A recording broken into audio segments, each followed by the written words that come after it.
Hi, I'm Molly Boyle.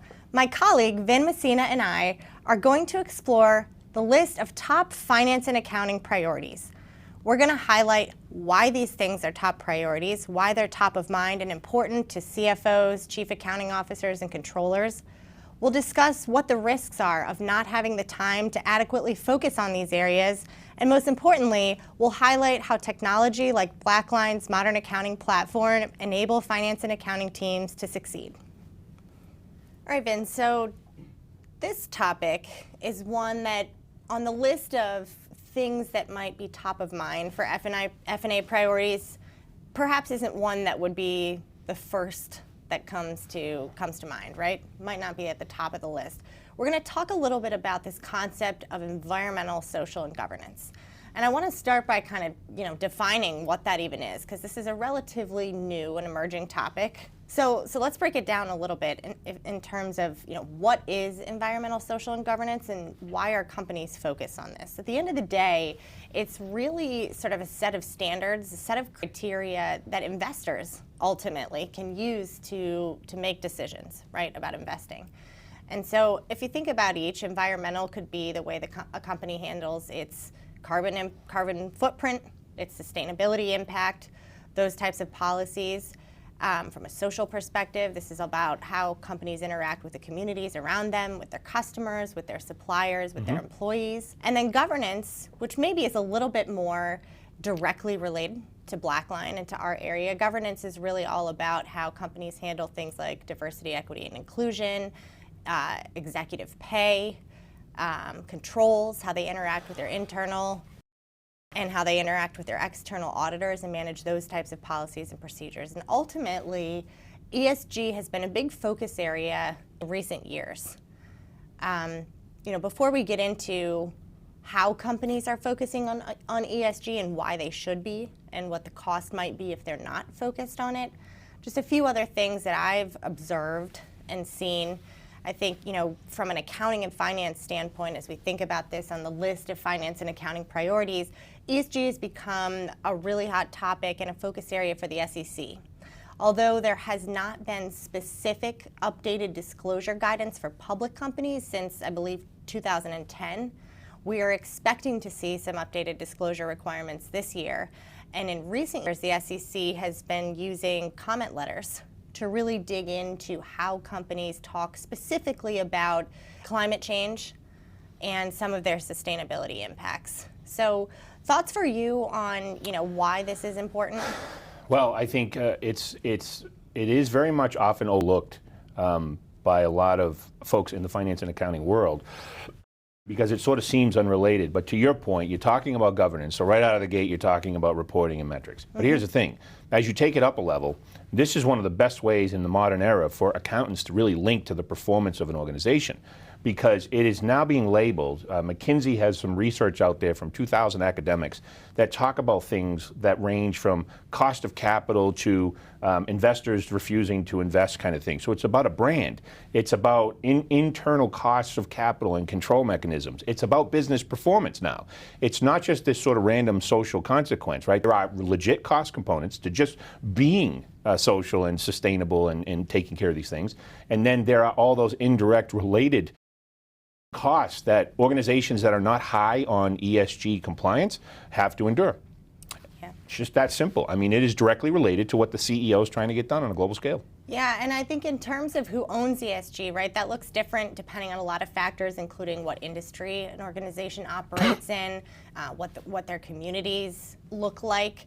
But at the end of the day, I think we see frequently a very cross-functional effort as it relates to ESG with people from public relations, to boards of directors, to legal executives, getting involved in ESG and managing sort of ESG policies and ESG goals.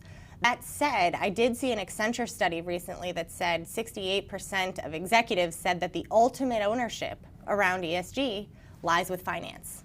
And perhaps because of some of the disclosure requirements around ESG, but again, just to hit home on the point of why this is a priority for finance and accounting leadership, ultimately, regardless of who's involved, regardless of what it looks like, the ownership of the ultimate action items often does come back to finance and accounting. And again, as we expect to see these incremental disclosure requirements coming from the SEC for publicly traded companies, it's something that just really can't be ignored. No. I also saw, if we think about, what the costs could be, the tangible costs of not addressing and not having policies around ESG, I saw something the other day that said, 2.5% to 3.5% is the average investment gap between companies that have ESG incidents and companies that do not. So those organizations who aren't focusing on this and have some sort of ESG incident are 2.5% to 3.5% less valuable on average to their investors.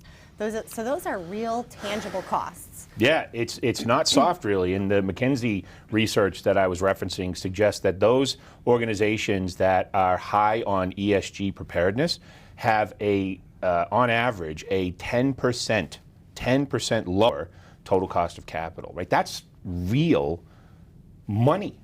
That's real cost savings, if you will, right? So there's those components of it, but the trick is, and the truth is that you need people to have the time to take care of this stuff and the technical capabilities, because there are organizations, a Governance Accountability Institute, and then there's actually a Sustainability Reporting Standard Association, kind of like FASB, but for sustainability. These groups are actually out there creating and writing the different protocols and standards. You need people that have that kind of expertise, just like you would have in a FASB. But the consequence of not getting it right relates almost universally back to that investability, right? Do investors want to invest in you? What is your brand? So let's talk about that for just a moment, because it's not just about investors, it's about customer and consumer loyalty. What's that worth to you?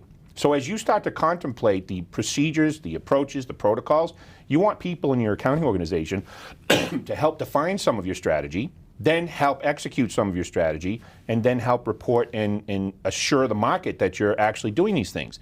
There's a whole bunch of benefits to it, but when you look at costs and you look at brand and you look at consumer loyalty, what's consumer loyalty worth to you? Yeah.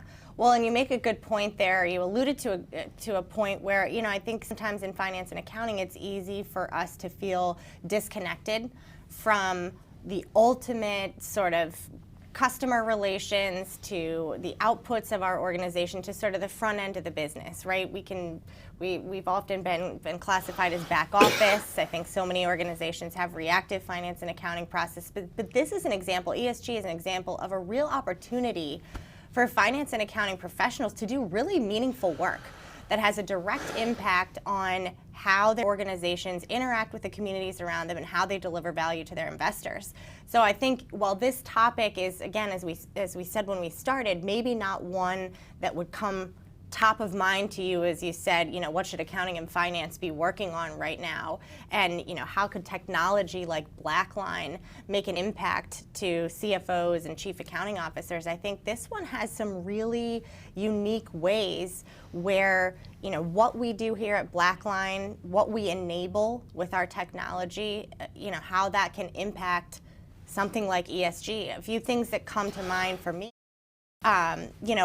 Just thinking back, honestly, as my own days as a corporate accounting leader, which was a while ago, but we spent a tremendous amount of time and cost archiving paper, right? And archiving historical documentation.